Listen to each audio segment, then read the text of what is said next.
我们小朋友的呀，小朋友明天没回。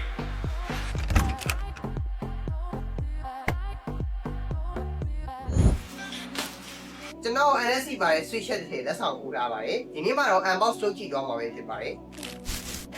ဆိုတော့ကျွန်တော်စပြီးတော့တွေ့နေရပြီပေါ့နော်ဘယ် brand ကလဲဆိုတော့ packaging ကတော်တော်လေးကိုမိုက်ပါတယ် I wish you were here ပဲဖြစ်ပါတယ် so let's go guys ဟုတ်တယ်ရအောင်အဲမှာဘာတွေပါမလဲဆိုတော့ဒီမှာဆိုရင်ဒီမှာ Evo 10နဲ့ collaboration လုပ်ထားရတဲ့ထင်တယ်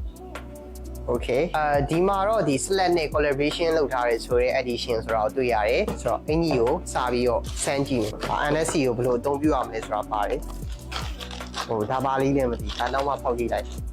ဆိုတော့ဒါကတော့ကျွန်တော်ဒီနောက်ဆုံးထုတ်ထားတဲ့ switch set လေးပဲဖြစ်ပါတယ်ကျွန်တော်ဒါဟာရဲ့စမ်းဝင်ကြည့်လိုက်ဝင်ကြည့်တာတော့တော်တော်လေးကိုမိုက်တယ်ပေါ့နော်ကျွန်တော်ဝင်ထားတဲ့ဘောင်းကြီးတွေထွက်တည်